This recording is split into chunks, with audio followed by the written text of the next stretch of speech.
Good evening, ladies and gentlemen. Welcome to the January 15th edition of the SPARSA meeting. So welcome, everyone. We've got a pretty good set of talks tonight from both Null Cookies and John Bauer talking about some cyber threat intelligence as well as some custom Windows implants and C2 infrastructure, so you don't want to miss those. But before we get to the good fun stuff, we need to start with the boring stuff, which is sort of the general state of the union in terms of the 501c3. So for that, I will kick it off to Katie to walk us through the slides. So over to you, Katie. Thank you, Rusty. I clicked camera and immediately made Discord go sad there, but you're right. I've got the boring stuff. No fun to be had here. No, I'm kidding. So we've got an introduction for you really quick, just talking about our financials, how we're doing, and also more importantly, talking about the community we want to build around this and the support that we're looking for so we can support you is probably the best way of putting it, but it's not all a pitch.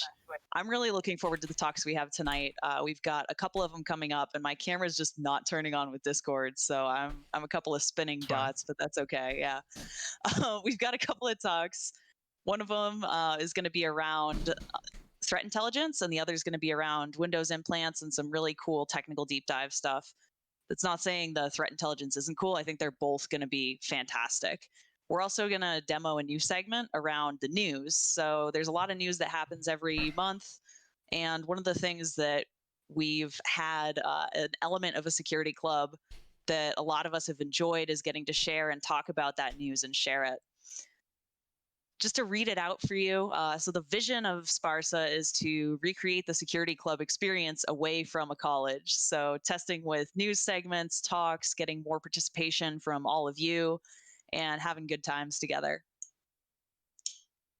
And we're dedicated to providing training and education around cybersecurity topics for the community, creating opportunities for networking at cybersecurity events, and to promote independent research to bolster the security community through open source or academic work. And this is where we're really hoping we can start to build up some action outside of our meetings as we keep moving forward. In terms of who we are as a nonprofit, donors can deduct contributions they make to SPARSA, and you can receive tax deductible bequests, devises, transfer. We can receive all those things. You can bequeath your will to us if you want to. You can. I don't know if I would, but I wouldn't stop you from bequeathing your will. We have about $1,000 right now, and we're looking to keep building up towards that 2,500 mark. And when that happens, we're really excited to have our first iteration of the Student Hacker Grant. Basically what that is an opportunity to fund some of the research that you're all working on and give you a little boost so that you can go get cool equipment or work on that project that takes a little bit of that extra bump of pocket cash that you're looking for, and then maybe come back and share that with us in a really fantastic way so we can see what you've done with it.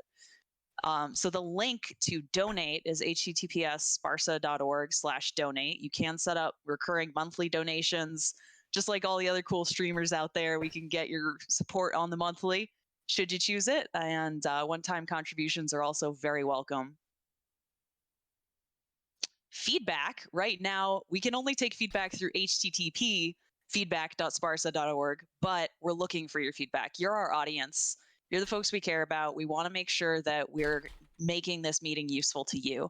So if there's topics you're curious about, if there's speakers you want to hear, if you want to give a talk, please reach out to us and let us know. And I think this really, HTTPS works now is the update.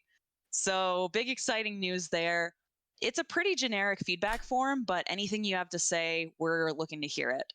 I think when SPARSA was focused on more of a college club audience, it was easy to know what the audience was because everyone was kind of at the same stage. And now that some of us are in the field, some of us aren't, we're really wanting to make sure that we have content that's tailored to what you're looking for, that if we're having a panel or a talk or there's a topic you want to hear about, we know who to reach out to or who to chat with about getting those speakers in.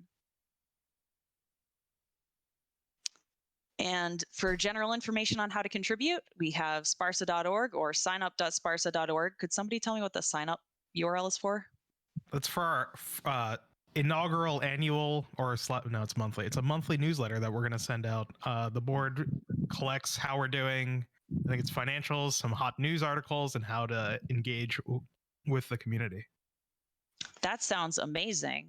I love a good email newsletter, and that was not staged at all.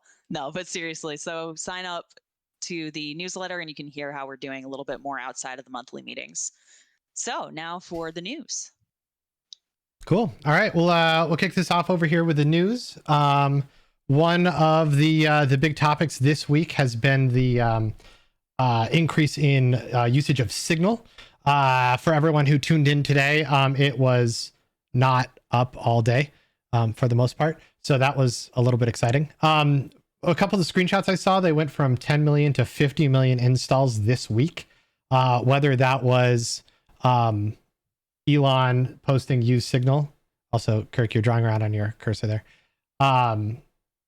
Or it's a smiley face. Just some of the general tomfoolery from the last couple weeks. And it looks like one of the big pushes was Facebook saying they're going to integrate WhatsApp chat data back into the rest of the platform with Facebook and Instagram as kind of a unified messaging platform that people weren't super thrilled about. So definitely interesting. If anyone wants to chime in with kind of their take on that, in terms of the impact on the messaging ecosystem or potential privacy concerns, chime on in. I think it's pretty interesting from a global standpoint. So in terms of messaging apps, the US was pretty slow to adopt, right? We used texts for a really long time before switching over to things. And it's just fascinating to see the impact of people who rely on things that aren't Signal and aren't SMS a little bit more of a comment than a statement, though. Sure. I think one of the more sort of fascinating cultural impacts of the text versus the app argument that happened. I've been privileged to be able to travel the world and explore a lot of different places, and it's fascinating to see how that plays out with like South America is very big on WhatsApp. They don't text very often, and part of that was cell service was very expensive and hard. But you had Wi-Fi everywhere. And if you travel to places like Europe, you basically have Wi-Fi in every cafe because cell service was so expensive. So you're sort of forced into this app ecosystem versus a text-based ecosystem. So the US is very text-based. You have the extra 140 characters in whatever header it was that you stuffed text messages into and they charged you for it versus WhatsApp down in South America. And you've got Kakao Talk over in Korea, WeChat in China. I don't remember what the big Europe one. It might be WhatsApp in Europe for a lot of that as well. So it's fascinating to see the whole sort of landscape shift. As people are looking for a better messaging app with potentially a price on privacy there. So see how that plays out. But hopefully they can get their server stable. Yeah. It's going to be interesting to see how much they can afford to scale since they're a nonprofit and they operate completely off of donations as far as I know. Yeah, so that's a Moxie project, right? It is, yeah. Yeah, so I mean hopefully a couple of these other, privacy privacy sensitive is not the right word for it, but privacy initiatives like maybe the Wikimedia stuff or the Mozilla project. The Brave browser folks, anyone's kind of focused on privacy, hopefully steps up and helps invest there. So that's another thing. If you're interested in privacy, maybe that's a place you throw a couple bucks a month to help out there. So cool. Another really fascinating one, sort of the open source versus corporate market one, is this Elasticsearch Kibana. They're changing their license from the Apache 2.0 license, which is a pretty standard open source license, to the SSPL, which is the server side public license. It's kind of a push for them to move away from the open source projects and into the kind of the paying ecosystem for anyone who's gone through professionally implementing an Elasticsearch cluster. There's, hosted services. There's consulting services. There's the general support and stuff. So the SSPL, they were trying to get it as an open source license for a little bit there. And I think MongoDB was involved in it. There's an open source license initiative, I think. The OLI, I think is what it is. And it eventually got rejected from that. So it's sort of definitively not an open source license. One of the risks of this is you could potentially be forced to release your intellectual property under this license. So I don't remember what version between the two of them it is, whether it's like, I think it's like 8.1 or whatever. So if you are using Elasticsearch or Kibana in professional capacity, or even in a personal capacity, I do invite you to go double check that license, make sure it makes sense, and make sure it makes sense for you or your organization. So potentially concerning. Not a big fan, but here we are. Third interesting sort of piece of news that we've been having fun with watching their stock tank is the Mimecast certificate got stolen. So Mimecast sync and recover continuity monitor and the IEP products to the Microsoft 365 Exchange web services was compromised by a sophisticated threat actor. It looks like they claimed it was affecting about 10% of their customers or something. So I don't know if anyone in the chat here has a little more detail on that. I sort of just grabbed the headline while I was rolling through these. So I don't know if anyone has some interesting tidbits in there.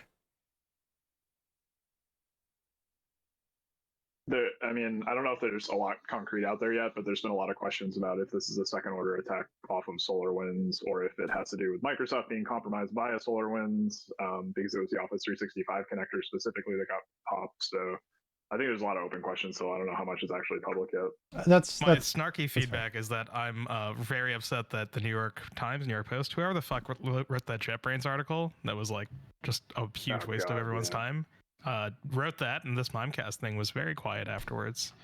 So I'm interested to see any TTPs come out of it. You know how many vendors have asked about Mimecast? Zero. Everyone's asking about JetBrains. Everyone's asking about JetBrains because of a shitty news article. Well, if it makes you feel any better, Mimecast stock is down to $8 from 52 to 44. So the market has been reading the news articles. Do you think it has high upside at this price? I don't think so. There's a few of those. There's just a few companies that no matter how many times they get kicked in the face, they just won't die. Oh yeah, FireEye, sure. Yeah. RSA, take your pick. I just don't know if they have enough of the market to. I assume they're going to survive this. I mean, there's no such thing as bad press, right? Except company ending press or something. So I think they'll survive this, and we'll go from there.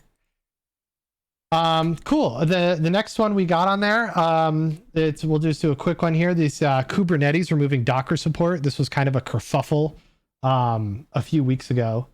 Turns out it's not a big deal. Instead of using Docker as your runtime, you just use Containerd, which is another open container initiative compatible runtime, and then you move along with your day. So it seemed like a more of a non-news than a news, but for anyone who didn't see that article come out, a couple good YouTube videos, I think. Guy Geerling had a really good video on that. If you want to go check that out. Last piece here is this really interesting Windows 10 vulnerability. Actually got introduced in Windows 1803 or 1804, the April edition of or the April update of Windows 10 back in 2018.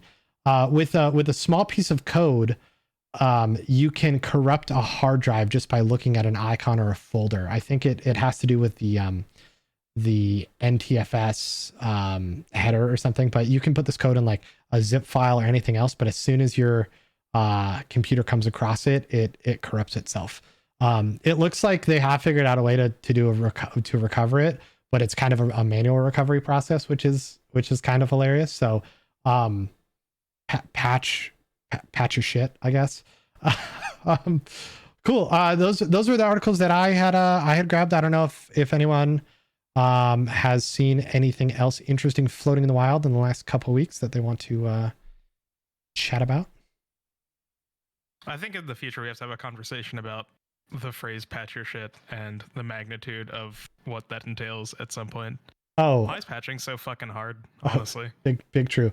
I think was it 2020 or was it 2019 where there was like a crit, there was an out of band patch from Microsoft like 5 or 6 times that year. I will tell you that my company had a very mature patching process by the end of that, and it wasn't just patch sometime by the end of the month. It was like, cool, this is how we patch, this is how we waterfall these down, et cetera, et cetera. So it was we got there, but it was maturation that probably nobody actually wanted to dive into there. So I actually think the further you go up the stack, the harder patching gets. So like when you get to third-party libs, etc., you find really esoteric dependencies that you never expected. It's a huge pain in the ass. Like but left pad. Yep. It all gets crazy. Cool. So we'll call that the news, and we'll see everyone next month. Let us know if you like this segment at the feedback. The feedback form, feedback.sparsa.org. So with that, we'll take a couple minutes break, and then we'll come back and get Null Cookies set up with his talk about cyber threat intelligence, avoiding some of the pitfalls and stuff. But we'll be back in just a few moments.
Did we update the Twitch title? Too late. It's already live here.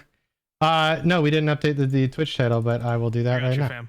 Excellent. Excellent. Well, welcome back, everyone. We have a great talk for you right now. So this is Null Cookies talking about connecting the right dots with CTI, cyber threat intelligence, which includes avoiding some of the common pitfalls and finding valuable signal in the endless noise. So with that, I'll kick it over to you, Null Cookies, to walk us through your talk. Okay, hello everyone, and thank you for joining me to listen to what may be inane rambling or may be helpful information. I hope it's the latter. So this talk is kind of on the bizarre and sometimes frustrating world of threat intelligence, an area where we as a community can't quite agree on what the purpose is, but a place that during its best moments can produce once in a career kind of experiences, the perfect fusion of technical depth and also just curiosity and pursuing leads and seeing where those lead ultimately. And that's what I would say is kind of what makes this area so much fun to work in. And finally, an area where maybe we can, just maybe, make the internet a quantifiably safer place for ordinary people, but in an area where you get to see the opportunity and see some expressions of human creativity, even when they are done maliciously. I heard someone come over the line. Am I audible? You sound good to me. Okay. And that's kind of my first piece of advice, my first takeaway. the battlefield of cybercrime is nothing less than a fight between human creativity and our ability to focus on it and try to anticipate where it goes. These will test your ability to respond and anticipate slight iterations on existing threats, to kind of quantum leaps that will leave you genuinely impressed by how clever some of these actors are. And my goal here isn't so much to share a list of, though I'm happy to. What I'm hoping more to do is simply lay the first bricks in what I hope will be a strong foundation as an analyst. So let's dive right in. Starting our course. I'm going to skip back and actually add a slide. So I'm Noel Cookie. Professional capacity, I focus on threats against the financial sector. I have a long-standing fascination with phishing and the underground economy, and that very economy that enables so much cybercrime in the world. I also have a telecom background. I had the good fortune of being able to spend a good portion of my career so far working abroad in various places in Europe and North America, and that's kind of made me more and more keen on understanding the economic drivers and the behavioral drivers behind cybercrime. So here's kind of charting our course, so to speak. What we want to do here is we want to understand the definition and context of cyber threat intelligence and how we can apply it. And even more importantly, what it isn't. Because like I said earlier, this is kind of a debate within our industry and within our community about what this means, what it should be used for, and what it can be in the future. Another is recognizing common pitfalls and the logical fallacies that can degrade your analysis, make it less actionable, valuable, or just send you off in the wrong direction and waste a bunch of cycles that could have been used more productively. Finally, I kind of want to dive into some real world examples to apply some of the techniques and methods in this area to spot interesting details and fact patterns. And finally, explore data enrichment methods that can change information intelligence. So let's dive right in. What we're dealing with here, again, is a matter of definition. It's a matter of context, and it's a matter of application. And based on how you define cyber threat intelligence, it's going to affect the application and subsequently context of that. So if you want to kind of discuss this and way too much detail, I'm happy to do that. But instead, I suggest we kind of just jump into a standard definition.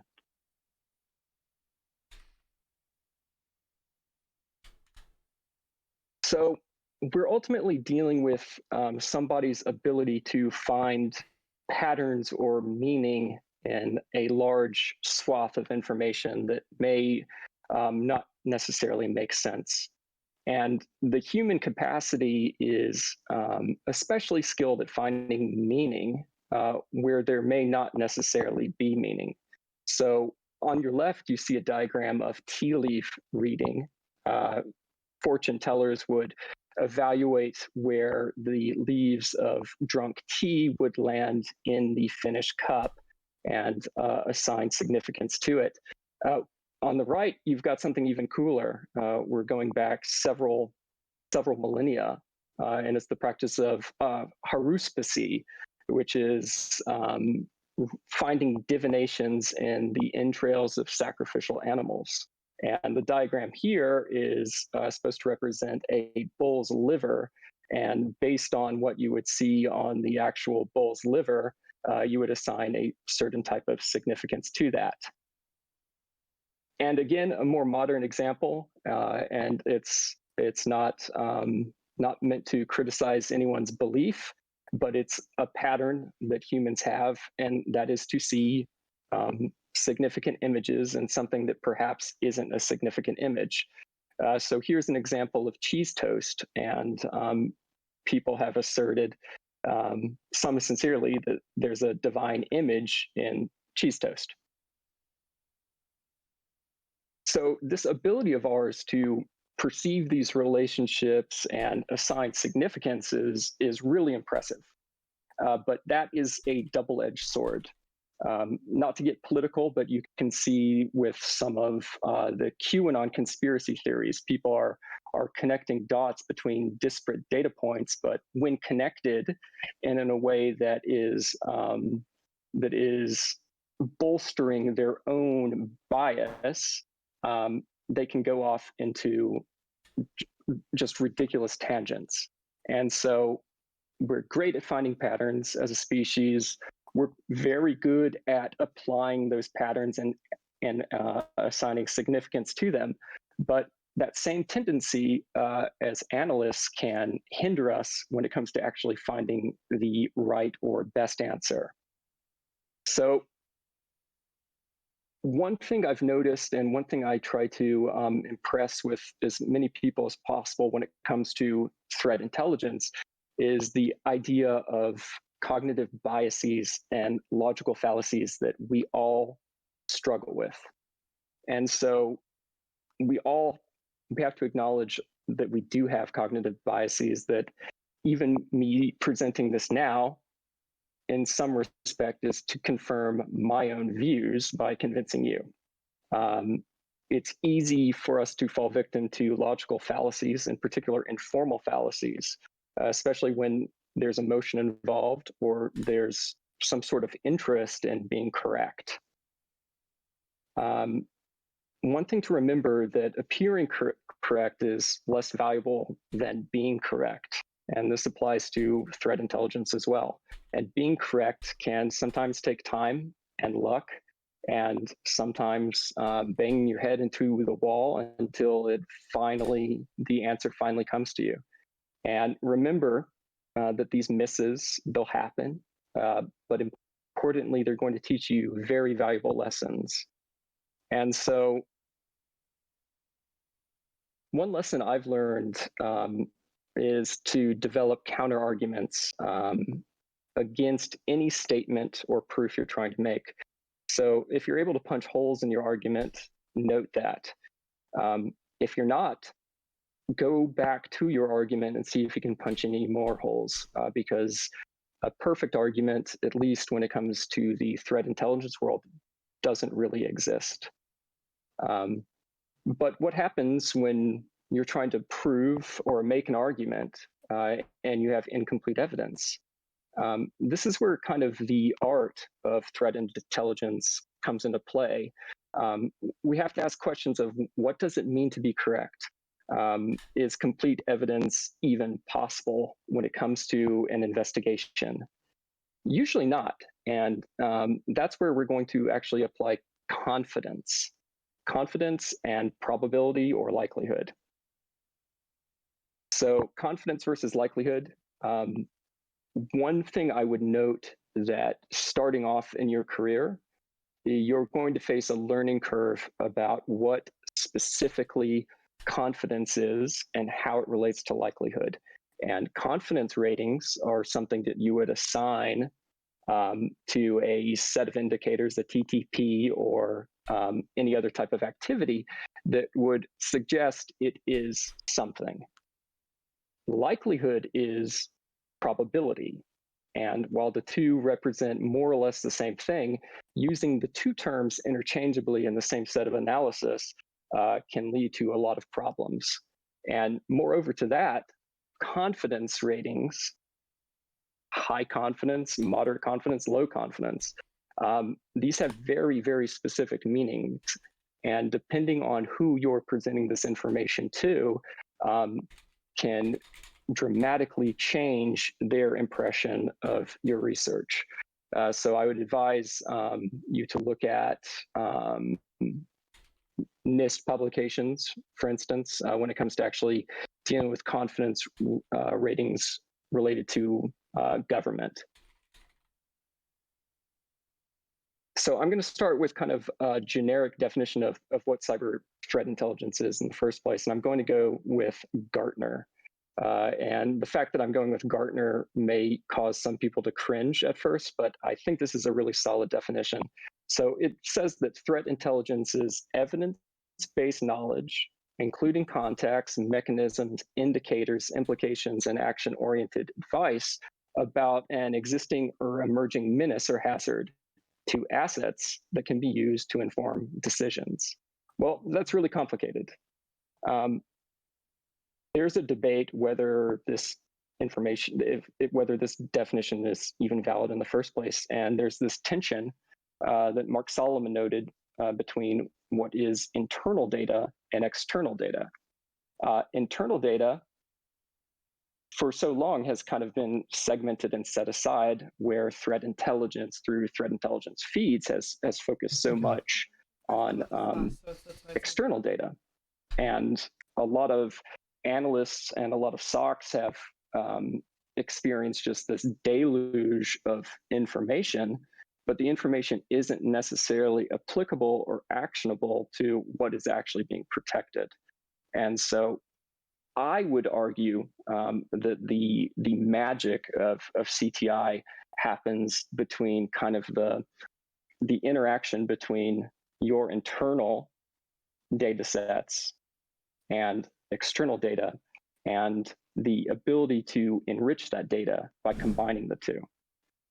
And it's a scary Byzantine world, but it's one that I think could provide meaningful value to a lot of people. So how does threat intelligence make security teams more effective? If, let's for instance say that you are working at a financial institution and you're starting to notice that a certain malware gang is suddenly moving, for instance, into ransomware. And that malware gang has a history of targeting your institution, but they've never moved into the malware space, the ransomware space before.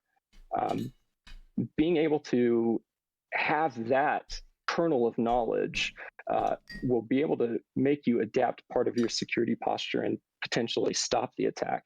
But more importantly, what threat intelligence does to a security team is it provides the context that you can actually detect the threats.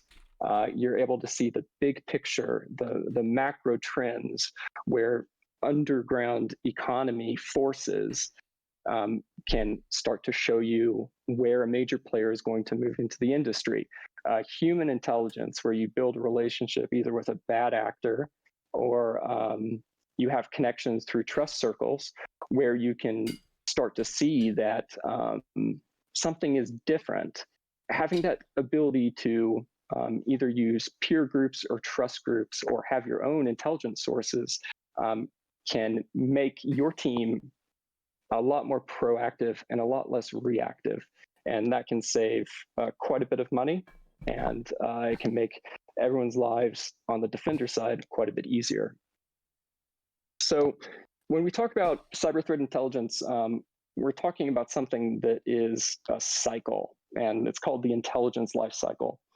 And that life cycle consists of defining what is going to be analyzed in the first place, data collection, data processing and enrichment, analysis of that data, reporting of that data to whoever needs to know it, or providing a format that is accessible to whoever may need it, and then starting that cycle over and over again. So it's a continual ingestion of information, of security information, that is enriched and it is transformed into actual intelligence that you can act on. And the longer that cycle runs, the more institutional and knowledge that your team will have, and you'll have deeper reserves to find interesting things in the future, hopefully. And one thing I'd like to point out, that it's the journey that really matters the most when it comes to this cycle. You'll have you'll find data that doesn't appear to be particularly valuable, And 3 months later, it can be the cornerstone of an investigation that you didn't necessarily expect would be the case. One note about data sources. It's essential to thoroughly evaluate data sources. A poor data source adds noise that can waste precious time, and it can actually send investigations careening in the completely wrong direction. So it's important to note, especially with free feeds, yes, they exist, but you need to thoroughly vet the data, and where it's enriched, evaluate whether you need to enrich that data further. I'm a huge believer in having free and open source feeds, and I think those provide an absolutely necessary service for the community and our industry, but you have to approach these things skeptically. And if possible, I would say don't rely solely on someone else's feed. It's more than possible for you as a student, an enthusiast, or a professional to create your own personal feed with precisely what you want. And if you're willing to put in the work, you can build entire projects and tools around that, which I would also very much recommend. Another thing about sources, when it comes to intelligence sharing, we have things like ISACs, we have trust circles, we have just personal relationships with other professionals in the field. It's essential never to abuse a trust relationship. If something is marked TLP red, treat it as TLP red. Do not share that information. It's important. Those designations are there for a reason, and it will be remembered if you fail to, or abuse any sort of trust relationship. So interesting data points and context. Here's stuff that can become footholds, potential pivots, TTPs, or indicators in any investigation: source code, exploits, infrastructure, breach records, behavior, telemetry, overlap, and iteration of techniques, malware detonation. So any traffic that's generated from malware detonation can tell you quite a bit. Social engineering tactics. I had the great experience of being able to listen into quite a few fraud calls that were trying to exploit people pretending to be their bank, and understanding how these scams operated and how they're actually practiced against real people was an eye-opening experience, and has proven to be really, really helpful in my career. And finally, social media. I'd like to point out that breach records are perhaps one of the most underappreciated data sources when it comes to mapping out a potential actor. I've been on quite a few cases where an actor's sloppy password reuse has tied clearly malicious accounts with accounts that predate this person ever becoming a cybercriminal. I've had one investigation where the actor's password was very unique, and like the case I mentioned just earlier, was for one foot in the crime pool, the other foot out of the crime pool. And what really blew the case up was realizing that he had put his car registration number in the password itself. That was a mistake. So I wanted to kind of just run by some examples of not so much trying to solve these hypotheticals, but be in a position where you, as a student or somebody who is in IT but is trying to make a move into the information security space, what you would think, which parts of these hypothetical situations would cause you to think, oh, that's interesting. And then how is that interesting? And where can that lead? And since I've got an audience here, and I assume you can participate, feel free to join in with these hypotheticals. So let's talk about number one. A disciplined and technically sophisticated group has decided to expand their operations against targets that they previously avoided due to higher risk of failure and much higher risk of legal exposure.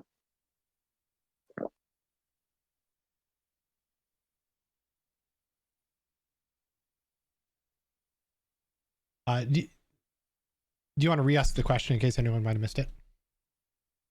Oh, yeah, sure. So a disciplined and technically sophisticated group expands their operations against targets that were previously avoided due to higher risk of failure and legal exposure. It's not something you can make a conclusion of, but it's interesting to see the movement. So you've got a disciplined and technically sophisticated group, and they've decided to expand operations. And the groups that they are targeting, they had previously avoided. And part of the reason they avoided it was there was a much higher risk of failure and a much higher risk of legal exposure. So it makes you wonder what emboldened them to make these decisions. Let's talk about a threat actor joins a group and begins consolidating power. You start to observe that the group's postings on public social media and potentially their internal communications are showing an ideological shift that occurs soon after this party gained additional influence. The group moves from a pure profit motivation to a hybrid one, paired with, say, extremist religious views.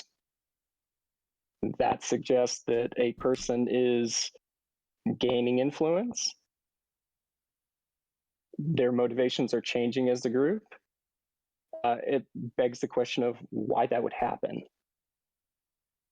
Or we've got a fraud group that suddenly starts provisioning a bunch of financial accounts that they would normally use with just a predictable naming convention.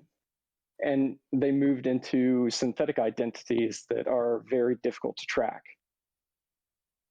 What does that suggest? It suggests perhaps that other actions against this group to stop these malicious account creations were effective, and they've adapted their tactics as a result. Or let's say we've got two India-based fraud call center operations on different sides of the country. You can't find any overlap between the principles of these call centers, but they're using non-default free PBX configurations, and they have an exposed DISA module that has the same set of credentials. That's interesting. You could use that as the foothold to determine whether or not there is additional ties between those two groups. And understanding if those ties between those two groups exist, it can provide a potentially significant bunch of intelligence. Or let's take a more kind of standard example. We've got a deployed phishing kit, and the processor is writing the stolen credentials to a locally hosted text file. And you load that text file, and you see Bank Chop Crew on the banner claiming authorship of the kit. And you see that the very first entry out of, say, a group of 20 has a IP address for a mobile broadband subscription somewhere in West Africa. That's very interesting to me. Is it dispositive? No, but it's another good foothold. Or this is a real case. We've got a recording of an extortionist, and in the background of this extortion call, his partner is complaining to someone who goes by the name AJ about callers, and you can hear the opening credits to the world's wildest police videos in the background. The audio timestamp for the recording is just after 2 p.m. A lot of potential insights you can make from that fact pattern. Or you've got two cybercrime groups consistently use the same registrar, follow similar whois registration data patterns and register domains in batches at similar times. Your first instinct would be, well, perhaps these two groups are actually just a single group. But you could also consider that maybe these two groups are merely using a malicious domain registration service, which do exist, and they just happen to use the same vendor. Or finally, probably the most generic, but arguably potentially interesting example would be beaconing behavior from a known compromised host to a foreign BPS. Something as simple as that.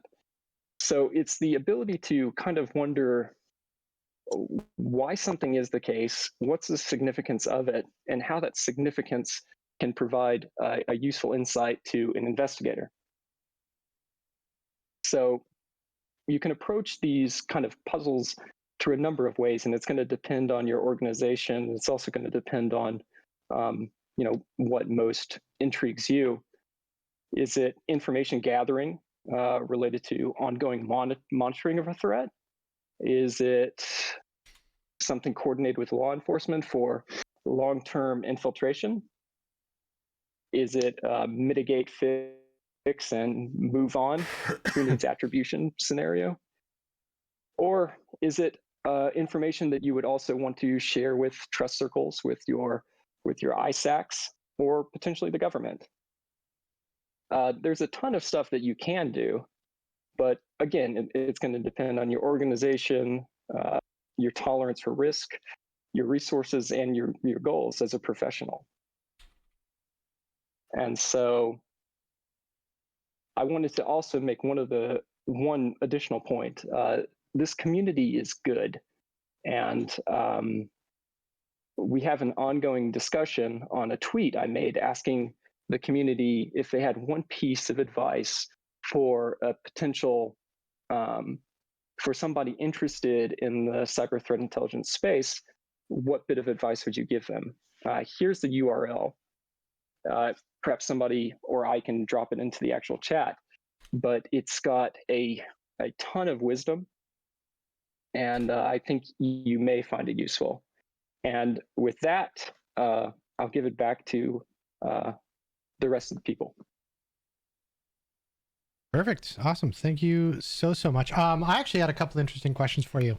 Going back Please. to the talk about trust circles specifically. So one of the things I've noticed, and I feel like a lot of people might agree with me and maybe have seen it before, is trust circles don't scale. And once you get to like 100 or so people, it feels like you can't be as verbose with your reasoning, and maybe TLP red doesn't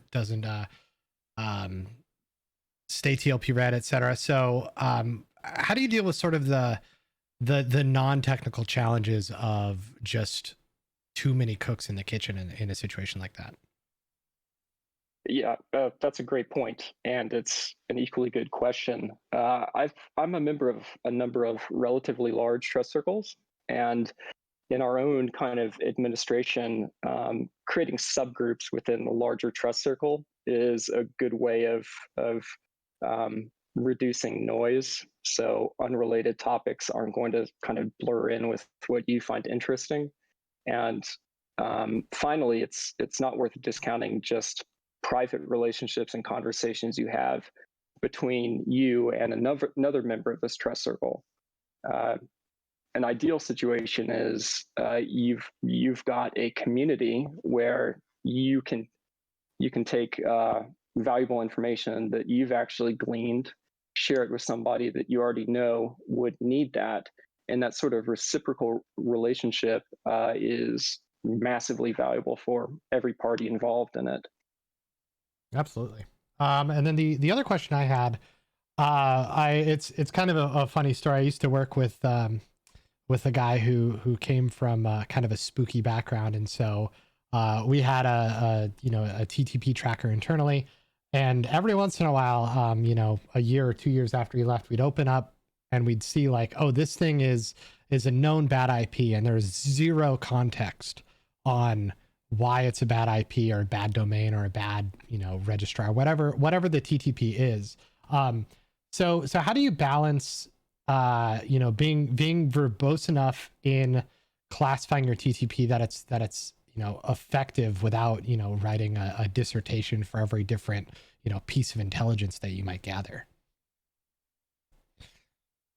I would say that for most threats, you could create a summary that's about 2 sentences, where you just provide its initial context, specifics on why that initial context applies to whatever that indicator may be, and following that, a summary of where it may go in terms of threats for your organization. That's a method that I frequently use. Absolutely. The kind of other entertaining story I had was we were doing some threat actor tracking in GitHub, actually. So if you find a known bad threat actor on GitHub, posting code or whatever, finding all of the people who forked the repository or followed the user, who they followed back, kind of gets into graph theory and some of the other investigative processes there. But we found that very fascinating and very enlightening, kind of harkening back to some of the examples you had there. Oh man, that's awesome. It's kind of a scenario where, say you've got a particularly prolific and not stupid crime group, and just hypothetically say that you have some insight on who is talking to who and at what rate they're talking to who. And instead of talking, it could be following and finding kind of the densest kind of nodes in this graph, right? And you can sort of extrapolate who the major players are in a network, or a group, based on the frequency of interactions or the frequency of follows, or based on who knows who, this kind of centrality analysis. And it goes sometimes into a tea leaf reading land, but when it's done properly, it can do amazing things. Perfect. I love everything about it. The TTP analysis is always fascinating because sometimes you find gold and sometimes you're reading tea leaves, just trying to put together these random connections, overlapping time zones and same registrars or whatever it happens to be. But perfect. Well, absolutely. Thank you so much, though. And sure. Thank you very much. Cool. Any last thoughts before we take a break real quick? I can ratchet down some questions if you want. Yeah, if there's other interesting questions, feel free to let's do it. Chime in. Do you have opinions on the threat intelligence pyramid of pain? Or have you seen that? I'm not familiar with that.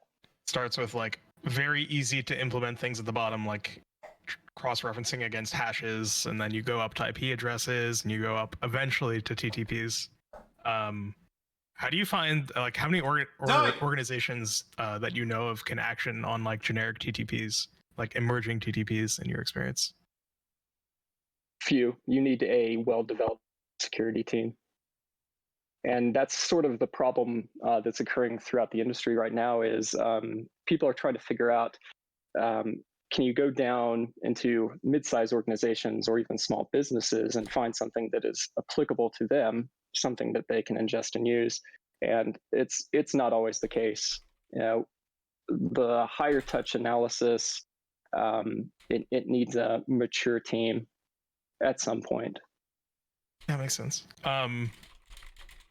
Where do you think, like, to sort of build on that, when do you think an organization should start building cyber threat intelligence? Gosh, that's hard to say. Now, granted, my experience is focused really on the financial sector. Sure. That goes from mid-sized banks to institutional investors. I would say that in my experience,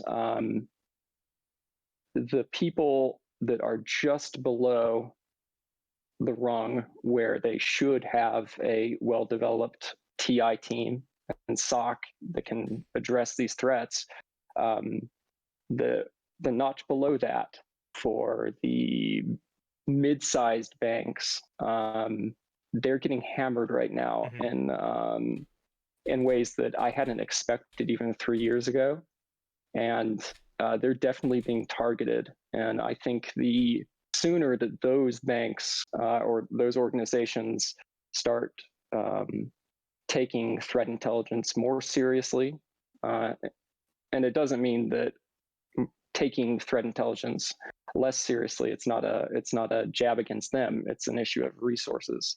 The sooner that those teams can be built out, the better, because the sheer volume of banking fishes targeting kind of the middle market is astonishing, and the success rates on those fishes are very, very high. Cool. Compared to, say, Wells Fargo. That's fair. Thanks for answering. Perfect. Awesome. Thanks so much, No Cookies. For everyone watching live or watching a VOD, please feel free to give him a follow at Null Cookies on Twitter. And please do double check out his tweet about a piece of advice you give to a student curious about threat intelligence. So, and while you're on your socials, feel free to drop SPARSA a like and subscribe on all the different platforms. But we will be back in just a few minutes, and John will be briefing us about the C2 platform he's built in Go and C++. So sit tight. We'll be back in just a few minutes.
Excellent. Welcome back, everyone. Thanks for coming back an hour into the stream here.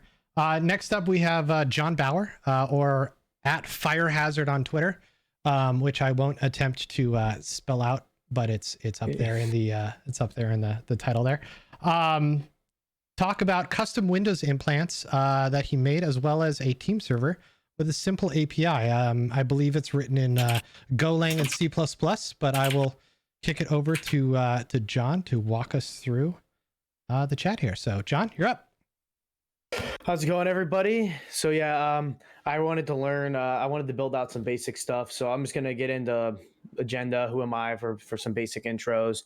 I called it Project Iroh, kind of based off. I was watching Avatar: Last Airbender during the quarantine time, so I just figured, I liked Iroh, might as well make the whole tool based off of him. And this is really kind of developed from a basic tool into more of a framework. So who am I? Security related. I do a lot. Pretty much all my stuff now is security related. I'm the president of the student club at RITSec.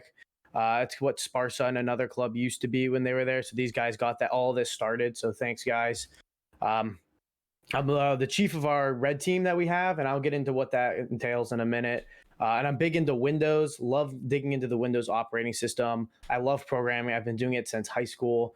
And once I started to get into college, I really liked networking, and I enjoyed figuring out how the communications worked together. And then outside of that, I'm a springboard diver, and I play a lot of video games right now. So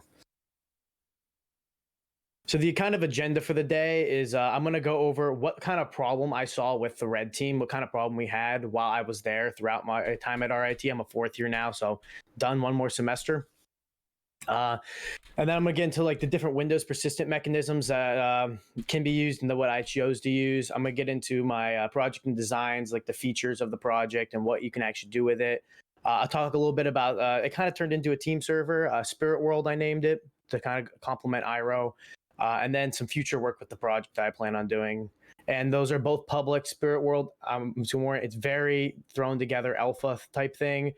Project Iroh has been out for a little bit now, and it is, I think, at least decently developed. For those who don't know what a red versus blue competition is, I'm going to just talk about that for a second. This picture is one of the big competitions that SPARSA used to run when they were a college organization, and now RITSec carries on. This was last year's in-person event. So what is a red versus blue competition? And it mainly consists of multiple blue teams, and they all have to defend their systems. They have to either find malware, respond to incidences, and lock down and harden their boxes so that the red team can't do anything. Along with that, they also have to complete business injects. This varies per type of red versus blue competition. Some of them are more focused on incident response. Some of them are more focused on actually setting up the servers or services. And there's usually some other fun stuff. I know at ISTS we'd like to do a ton of fun things. And so what is the red team's job then? Is to attack the blue teams, install malware implants. Normally, they get the pre-bake. Sometimes they do not. And that just means the blue teams start off with the malware on the box. And also the main goal of the red team isn't to destroy all the boxes and steal all the things. It is more to teach people. There will be some destroying, there will be some stealing of information, but the big goal of the red team is to teach other people how to defend and how to spot threats like this. So what's kind of the big problem I saw with our red team when throughout my time here is that we had very little like documented Windows tooling, very little undocumented Windows tooling to actually use. And the C++ is really hard for new people. So with all those in place, we really didn't have a really solid like Windows kit to use. There was a lot of Linux stuff to use, but nothing really solid on the Windows side. At least people wrote really good stuff, but none of it was really released and usable for like future generations. So what did I decide to do? I decided to write my own tools, as you do as a red teamer. So I decided to just pull up the MITRE attack matrix and take a look at all the different kinds of persistent mechanisms that I could implement in my own way. So there aren't really, in my opinion, like a best one. There are better ones, but in my opinion, the best way to keep a foothold is to chain as many as you can together, as many backdoors, misconfigurations, exploits. Because if you only have one door, you're going to get locked out. If you have two, you might only have one left. If you have five, you're more likely to get a good foothold.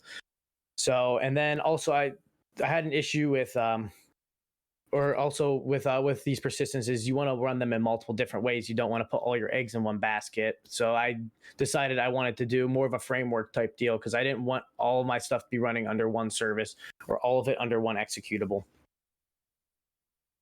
So currently, these are the ones I've implemented into IRO, and that is a persistent user that gets added to the system.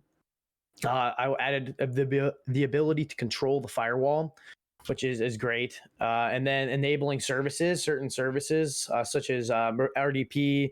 I'd like to work on PS exec. I didn't quite get the time to actually implement that. And I wanted to allow for those different entry points.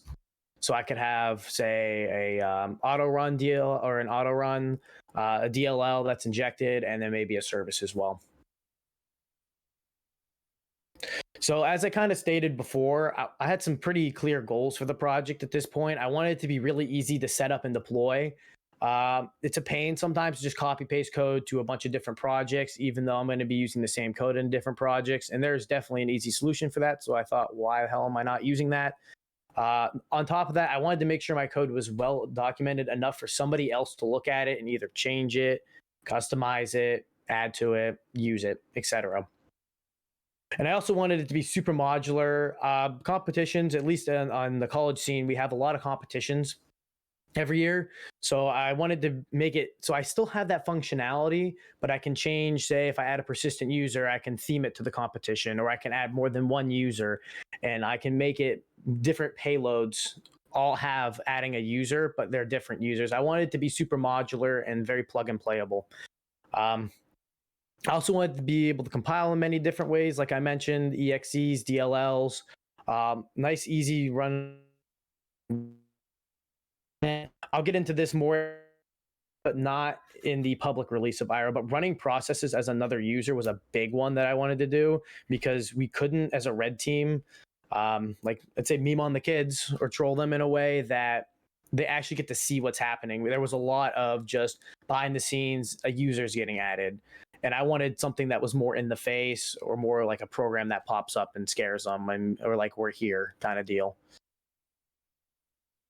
So as I mentioned, I developed the adding users, the starting RDP as a service and adding firewall rules into the library. It's a static library that you can import into your project, use the namespace, and then actually call upon those functions and use them. On top of that, I was seeing that I was converting between strings and W strings a lot. And if you're unfamiliar with those, in Windows, there's wide strings and varying types of strings that they use in order to actually communicate with their own API. I think it has to do with different like ASCII and Unicode, and all those different characters are all interpreted a little differently on the back end. And then gathering system information as well is pretty much implemented. There's one bug somewhere that happens sometimes when you get the MAC address, and I'm working on that. But it allows you to just gather like the UUID of the system. I'm sorry, the GUID of the system, the MAC address, primary IP, other IP addresses like of all the interfaces and stuff like that. So here's a little UML. It's a little rough. It does need to be, I believe this is up to date. This is the namespace IRO that like the project encompasses, and each of these boxes are classes with the exception of that struct. So for example, how a class would work is, and there's example code right on the project page, and I'll go over the user example code. There's some just some static variables that are set, and everything on this IRO is interfaced to be a string. So everything is a string pretty much. So you really only have to deal with strings, and it handles all the conversions on the back end. So what you'll do is you can set the username or password or the sleep timer, and you can just give it a string. It needs to be a W string, but it gets converted on the back end for you. And then you start it up. If you set the sleep timer to 0, it will run the whole class one time, and then it will be done executing. But if you run it with like say that 1500 or 15,000 sleep timer, which is like 15 seconds, it will then run it every 15 seconds and make sure that user's there. So you can really customize it to, do I just want this once in like a dropper type of like scenario, or do I want this constantly running? So here's my little hacker meme. I just wanted to throw something on the slide. So how does what's the point of the user? The biggest way to access the Windows boxes, at least in competition, is to have creds available for us. And as we could steal creds from a user or from the blue teamers, it also is really good to have a backdoor user of our own. So this was the goal of that, is to constantly have a user. And I normally like to theme it towards the competition that we're running at the time, but having that user there and having those creds always work is really good for redeploying stuff, accessing the box, RDPing, any remote command execution. And then I also wanted them to be privileged, of course, because I don't want just a generic user there. Oh, I'm sorry, there's some Twitch chat. It's just some comments, but I really wanted to have obviously a privileged user, because what good does an underprivileged user do for me if I can't run any commands on a computer? And then I also, for the scenario that I currently have, I constantly recreate the user because I couldn't find a way to make sure the password was set properly. There is a flag that I'll go over in a second that should do that, but in testing did not. So my solution was just to constantly recreate the user. So if you do something like a very low sleep timer, the logs will kind of blow up with user creations. If you're in a competition, it's not a big deal if you're not trying to hide, but if you want to use this in any other scenario, that's probably not great.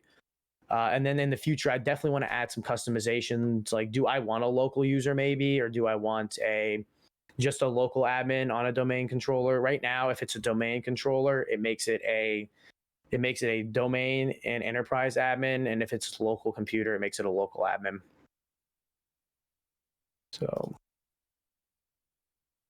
So like, how in detail does this work with the Win API? So if you're not familiar, there's a large amount of Win API functions on the back end that you can use with C++. And some of them take a lot of parameters, and some of the structs are very large. So there is an LM access, and I believe you can just import it as lm.h as well. That I use to add the user is just simply using a net user add, net group add user, and the net local group add members. And those all correspond with command. If you're familiar with command prompt functions of like net user and adding /add, that's what that does. Or if you're using net group add user, it's corresponds to, I think it's net group add. And then the other local group add is the net local group add CMD function. And they all work just the same, so you can give them the same groups as you would. So the other big thing I wanted, though, is that domain controller. If it's a domain controller, how do I know that? And you can actually use the get primary domain information function, and it returns that struct there on the top left in that picture. And it tells you what the domain is and if it is a primary or a secondary domain controller, which is really useful if for any domain like activities you want to do with your code. So getting into the next portion, the firewall. The firewall obviously is super important, and it is very difficult to bypass as a red team if the blue teamers have really good firewalls. So I wanted to ensure that the ports that I need open are open during the competition. I also didn't want repeat firewall rules in there. If you've ever added a firewall rule in Windows and accidentally like up arrowed and hit enter, it actually adds the same rule again. So I didn't want that to be a problem because I wanted the rules to look super realistic. And obviously, if I'm trying to design them to be realistic, if I have like a Windows something or a Microsoft something in the firewall, I don't want that to be in the firewall like 7 times to just have my code add it. So that was a bit of a struggle. So I also didn't want to have people deal with the struggle that I had to when implementing this firewall rule adding tomfoolery that I was trying to accomplish. So I used this Win API, netfh or netfw.h. I started with a little bit of example code before I really took a dive into it, because there's a lot going on with these functions, and I encourage you, if you're interested, to take a look at the functions that I wrote and also this example code. But what this example code did initially was just add an outbound firewall rule for whatever you wanted. So I actually abstracted that into more of it taking that struct from the UML and for a vector or a list. And it would go through them and add those if they were not already on there. So I actually had to add a check function that goes through the firewall and manually checks each of the fields to make sure that the exact same rule is not on there. Now, there could be a way or a function that tells me that. I'm not 100% sure. I was looking around for one and I couldn't seem to find it. So now I have this abstracted function, which is the current implementation of when you try to add, you can give IRO a list of the firewall rules with that struct, and it will make sure they're in there all the time, and it will not repeatedly add them if they're already in there. So that was super useful in competition. That definitely helped out my experience as a red teamer a lot, maintain that foothold in the actual system. Now on the RDP, this is probably the least exciting one, to be honest. There's a lot of ways to enable it. The easiest with code, in my opinion, is the GUI, or no, not the GUI, the registry key. There's like, I think 3 or 4 GUI spots you can turn it on now with the new settings menu. There's like remote connections and you can enable it. And then there's control panel. There's probably 1 or 2 places in there as well. Or you can use PowerShell or CMD to modify this registry key. So programmatically, it looks super simple. It's just opening you have to use the Windows H header includes a ton of Win API functions that are like really commonly used. And all you have to really do is open the registry key. I checked if it was there or not, or if the value was correct or not. And if it wasn't, it just changed it. And to be honest, this is pretty effective, at least from the competitions that I did. I don't know how this would pertain to the real world per se, if someone actually used this, but it definitely works for its intended purpose. So I guess this is the big feature now that I really wanted as a red teamer this year, because those are all things I've done in the past, but it was just kind of a pain to do. So now that I've added them all into one consolidated area, it was super easy. But I wanted to, for example, the calculator app, I wanted another virtual process to be ran. There were some people on the red team that had virtual things with visuals they wanted to be running, whether it was some ransomware on someone's like account or some visual pop-up that was displayed an image or something. Those were the big goals of this like implementation. Also, it allowed us to impersonate a user. So if we run a process on Windows, a lot of the times as red team, you want to be NT authority system just because you have all the privileges. But actually running something as somebody else's account can be beneficial to get, say, any of their desktop information, their GUI information, what windows they have open, actually run a program as them, which will pop up something on their explore.exe like visually. And this was the big challenge that actually allowed me to dive into some more in-depth Windows stuff that I was super excited about. So first, you can actually get all the logged on user sessions with an API function. Usually in the competition, there normally is only one person logged onto the box at a time because they have to share the computers between their own team. But if there was more than one, you could get more than one user. But I'm gonna go with the example of one. So the tokens in Windows actually hold a lot of the user data. So you actually get a lot of their permissionings are in there, and a bunch of their like other metadata or anything else that they have to do on the system is all in there. So I can there's create process on Windows, which you can use to run commands. You can use it to just create processes for anything on the system. And you can actually create process as user with a username and password. But when I was thinking about it, that's what I initially was trying to do, create it with a username and password. But then I'd have to use a password filter, see if I had the password filter or the password saved somewhere that I could actually pass to this function to run as a user. But it was so unreliable, and it seemed like such a janky way and like non-reliable way to actually do this. And then I discovered the token. So you can actually just run, if you have the user's token, you can create a process as that user, and it allows you to impersonate them. So now, awesome. Now what the hell do I do to actually get the process to run? Like, what do I tell the program, what process? I used a registry key. I was thinking a file, but I figured why not use the registry for what it was meant for? You set like control settings for a program. So I now have settings, or I had a setting in the actual or a registry key. I just picked a random registry key that I created somewhere deep in there so they wouldn't find it.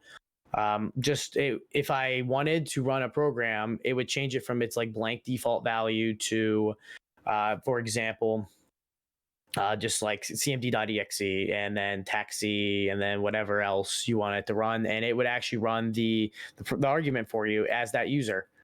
So that was super cool. A little note on this: it is not currently implemented into IRO, as I said before, mostly because I couldn't think of a good way to kind of like match it with what the interface, I guess, the classes have. So I definitely, once I think about that, I definitely want to implement this onto IRO because I think it could be valuable for people to be able to do this. So I guess that was a lot of information dump, and I kind of went a little quick. Does anyone have any questions in voice chat or Twitch or text chat?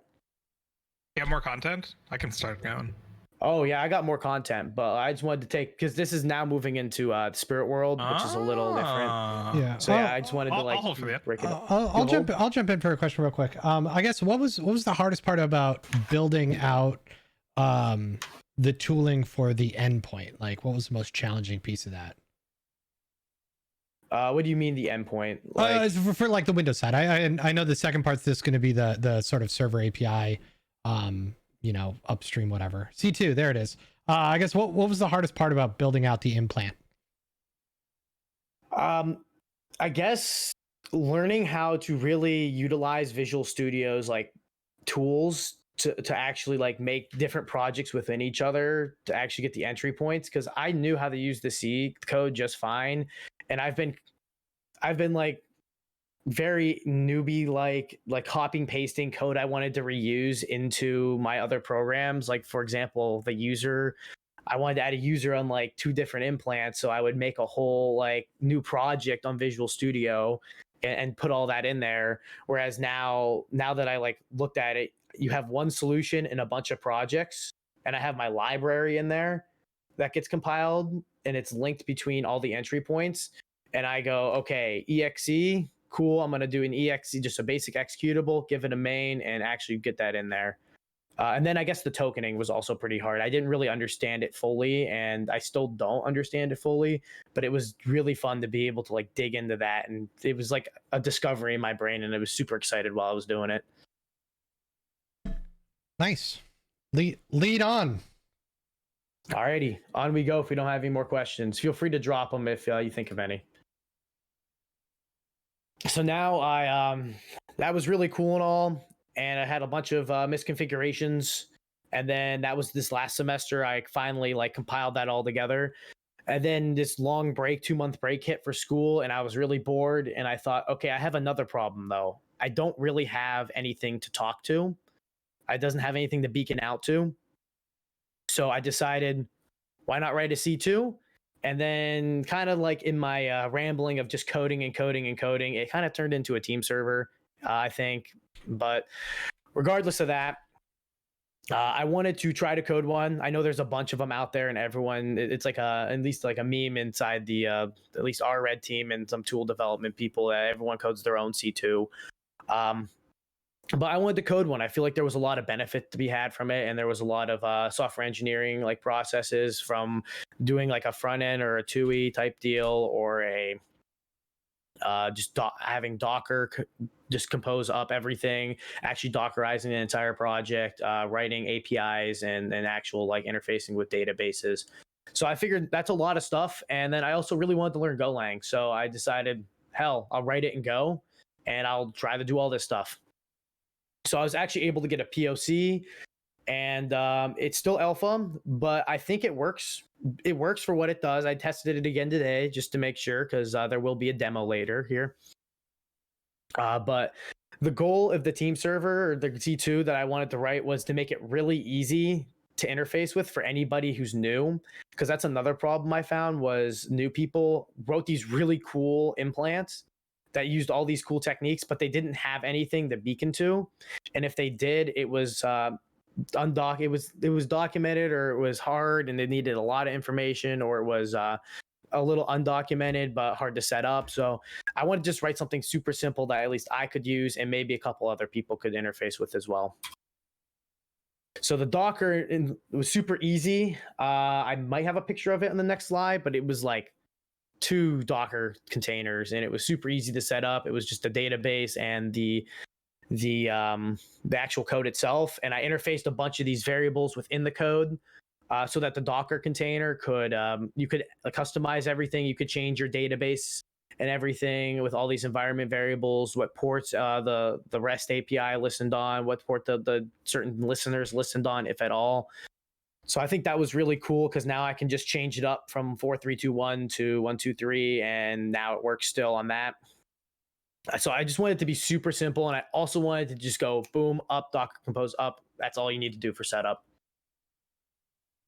So this is the big thing that I was happy about with this, and is what do you send to the server to actually communicate with it? And I just did some simple JSON. This definitely needs to be reworked. This is why I would consider it alpha the most, other than not testing it in a competition yet. This definitely can be either trimmed down or just worked in a way that is easier to understand. But I feel like I tried to trim it as much as possible. The agent is just like what like implant is, what do you call it? What version number are you on? Just so for edification of like later, like future proofing. The UUID of the system in Windows, I just made it the GUID, but in Linux, it could be whatever UUID you make. And just like other host information that would be good to know. And then like an action type, and I'll get into action types, I believe, in a second and during the demo. But I was able to write my first Linux implant as well, doing this in Golang. So that was pretty cool as well. So it really did teach me a lot about how beaconing and registration and commands all work when you send them back and forth. And then the REST API. So that is the big one that I also was excited about, because I was initially going to try to write some JavaScript, because I was like, hell, it's break, I'm bored, I got lots of time, I'm going to write some simple JavaScript to just pull this and display it on a web page. Could not figure it out for the life of me. Course kept blocking me. And for some reason, it would not let me disable it or allow my site, even though it was localhost. So I actually used the TUI to query this, but it was super easy to set up. Like I just set up these handle functions, and it called the database. It called my database functions that interacted the same way that the beacons, when they get back, would do. And it would just return agents, like all the agents, like an agent with a certain ID, and it was super easy to set up and like super simple. And it allowed me to possibly write web in the future if I really wanted to. But also the TUI was just really easy to just query it a bunch. So that terminal interface, the terminal user interface, it just queries the REST API, and it allows for the big thing that I wanted in competitions that I like was really looking for, at least on Windows, because I was just using PS exec, is grouping, so I can mass command execute across a bunch of teams. So that's what I was looking for. Any questions on that before I start the demo? I know it was a little quick and not a whole lot about the back end, but I want to go over a little bit of it.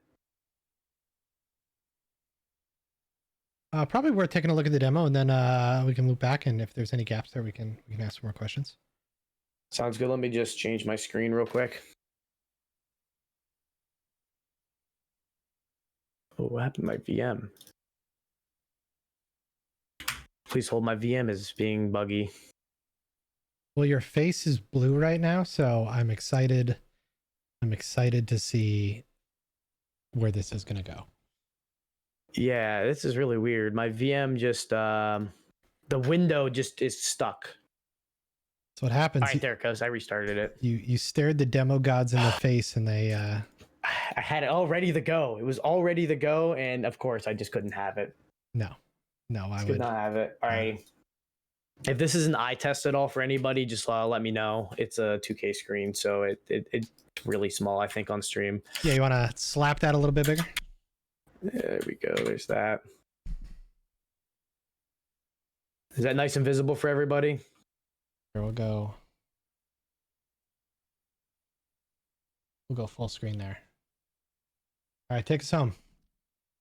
Alrighty, so here's the messy project format that I had. So under the deployment folder in the team server, those are those environment variables. And I'm just in the root directory of the project here, and I can just go Docker Compose up. And I didn't background it so you can see the logs. Looks like Postgres used as a database is running and the server is running. So fantastic. So now if I come over here, this is just a directory in the actual like folder. And I can just do go run. Here's the client. And it has all these functions you can do, and they're all auto-completed and just out there that you can use. So if we take a look, there are no agents right now, or there are no implants calling back to it. So if I actually, I'm just going to go into the agents and just run one real quick.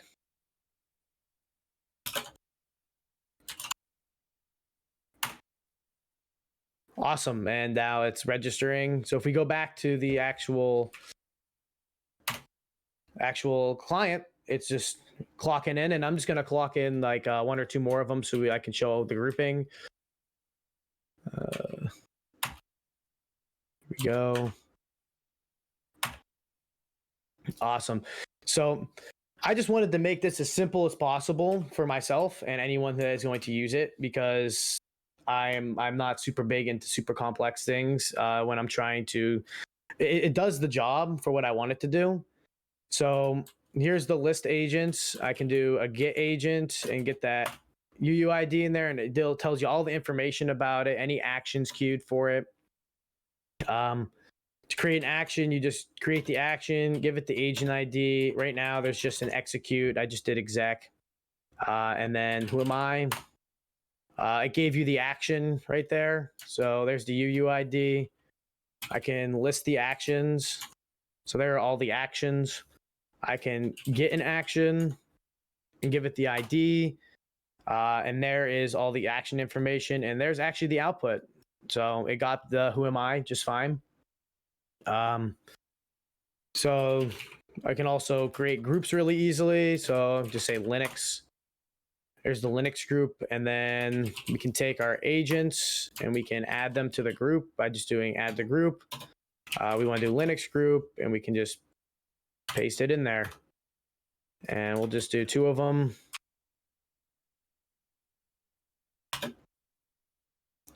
And we can, same thing, list groups, or we can just get a specific group.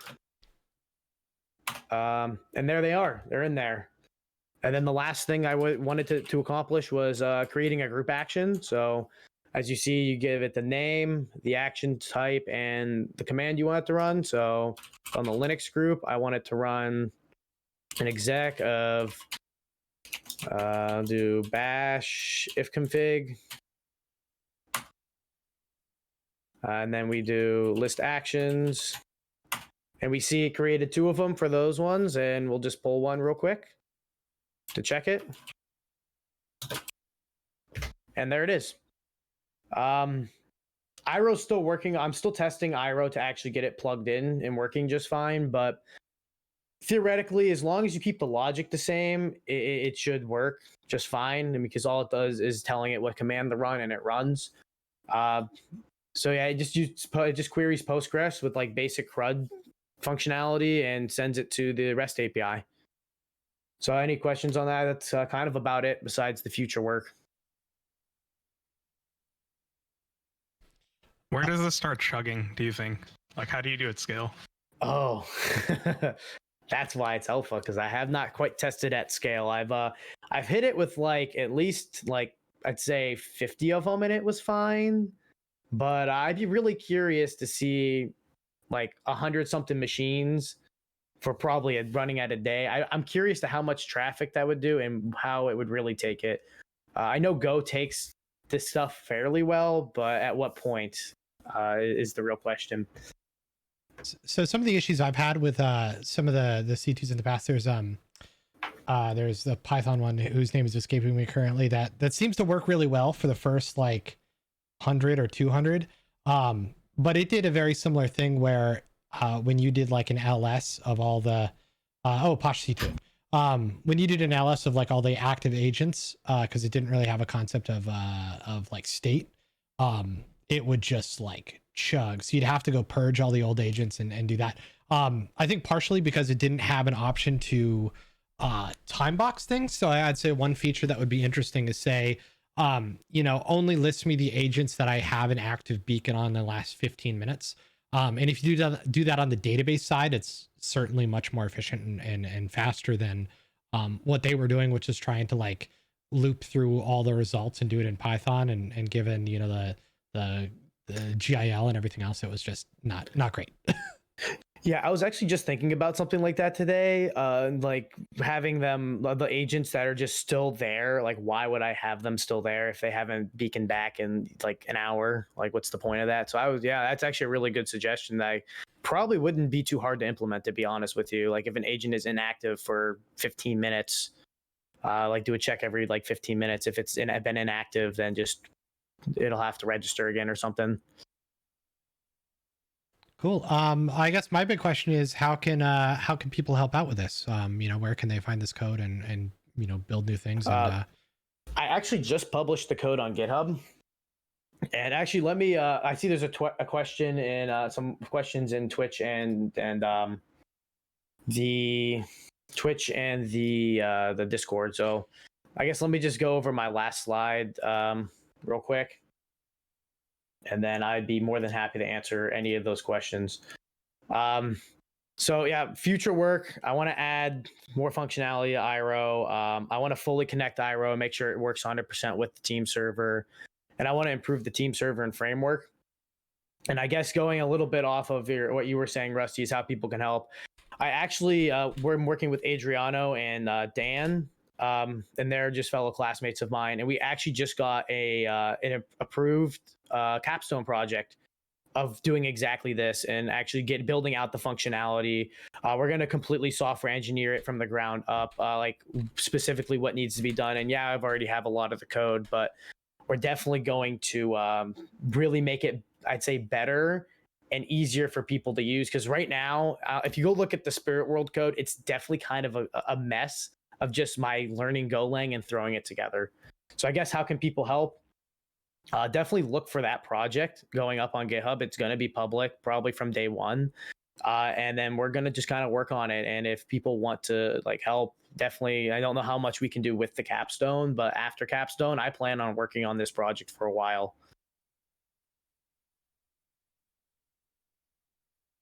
So I guess let me answer some of these other questions here. I'll start with Discord.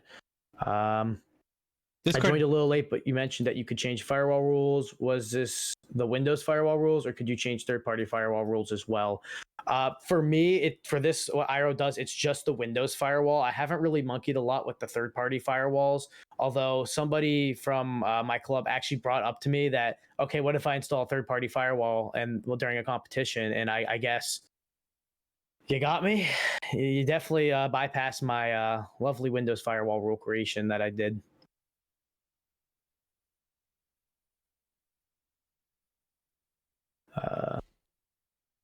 Did you have another question, Rusty? I didn't want to cut you off. I apologize. No. You said you were going to look in Discord, and I would recommend against it. It doesn't look like there's anything incredibly relevant in there, at least question-wise. Oh yeah, I don't see any questions. So I guess any more voice questions other than that firewall rule thing?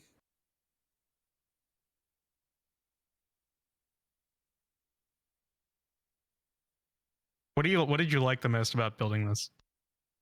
Honestly, I would really liked the whole like using Golang, and Golang's really cool with concurrency. Like I thought that was awesome, just being able to do go this and it just goes. I really enjoyed just the idea of exploring more than just Windows, because I've been working heavily with Windows implants and Windows malware recently. And the availability to just go out and do like some full stack development, even though I tried JavaScript and failed miserably, I was able to actually experiment and see, okay, how do I build like a CRUD, like use like CRUD stuff by myself? How do I set up the database in a way that I think would work best? And then testing it, failing, and realizing I need to redesign the whole thing again. So I think that was a lot of fun. Nice. If you like the basic developer thing, if you would go back in time and tell yourself you would fuck this up, what would that thing be? Oh, I'm gonna say probably the JSON that's being sent right now has a really funky format, and not even that so much of what you send the server, but then the server, the way it communicates with the whole CRUD thing, like that I implemented with the database. It's funky, definitely not right, definitely not software engineer like related, and needs to be thought about before I even touch it again, in my opinion. How do you think this affected, like, how was this influenced by classes you took, and how do you wish it was influenced by classes you took? Oh, that's a good question, Kurt. Influenced by classes I took, probably my programming classes. Really big my programming classes. A little bit of networking. How do I wish it influenced? Do you say how was it? I wish? So I found I'll just like speak instead of like sort of begging the question. Like when we were in college working on our side projects, we'd basically do this all on our own, and it was unrelated to curriculum. And then the like fucking neat thing about the college machine is they can claim that, you know, they taught you how to do that, but they really didn't.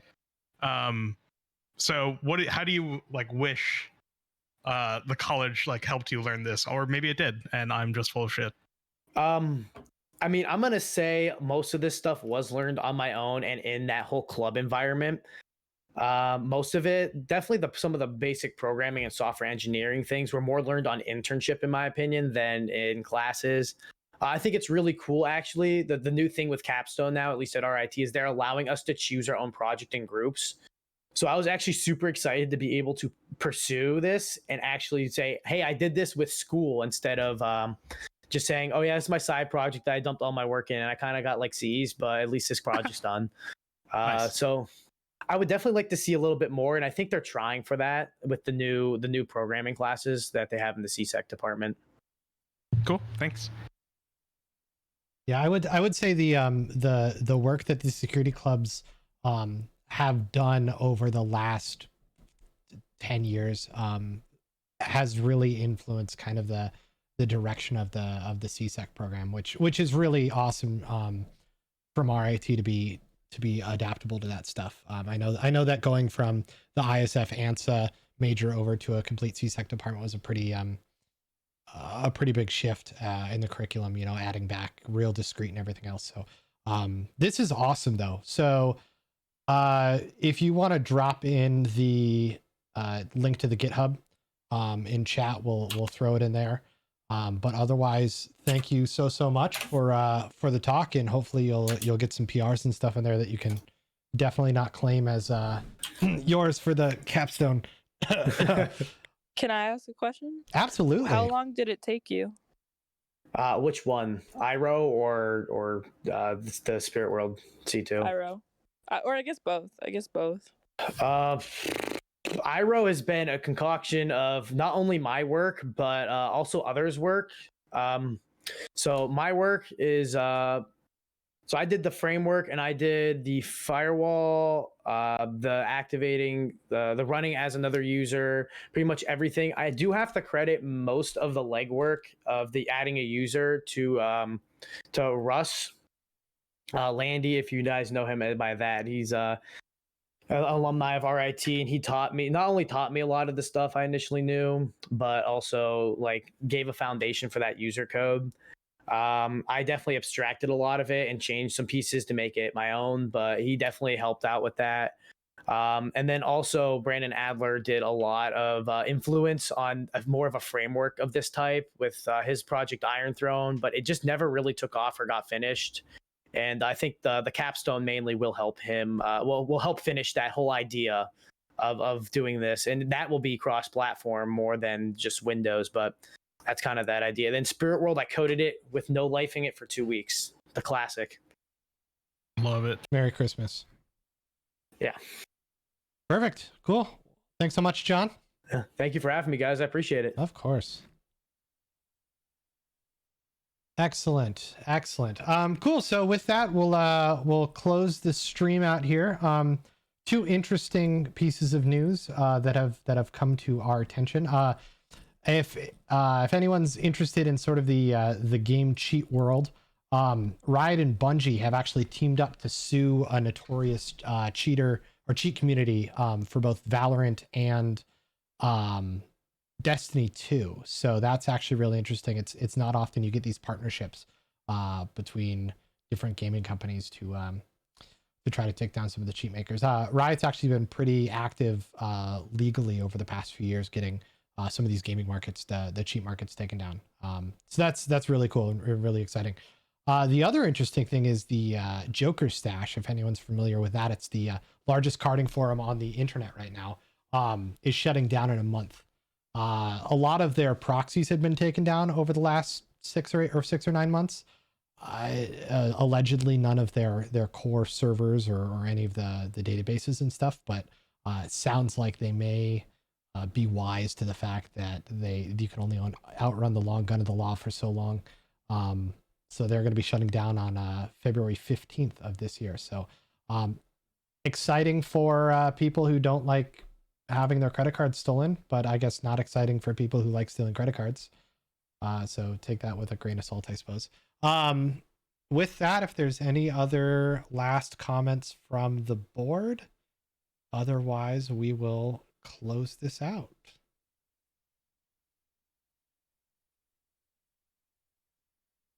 Seeing none. Excellent. Thank you everyone for tuning in. Please double check the sparsa.org website. We have the calendar of upcoming events. Should be one next month as part of the regular monthly meeting. If there's any other content you'd love to see, please let us know. The holiday hack stream, Advent of Code, any other ideas that you think might be fun, maybe jamming on, John's project, building a C2 or building a feature for that. Don't forget to like and subscribe on all the socials, YouTube, Twitter, Facebook, etc. Helps us out a lot. If you've got a couple spare bucks or want to, skim on a Starbucks coffee for a day, feel free to donate to Sparsa. It is tax exempt, so you can write it off and give Uncle Sam slightly less of your hard-earned money. So with that, thank you everyone for tuning in and watching and hanging out with us and presenting. If you'd like to present in the future, drop us a line. We love new talks. We love experience talks. We love all talks. If there's any feedback@sparsa.org. Can be about anything. Could be about my hoodie. Could be about the stream. Could be about the speakers, how great they are, or how bad we suck. Please let us know. We're super open to feedback and trying to make this accessible and fun for everyone. So once again, thank you, and we will see you next month.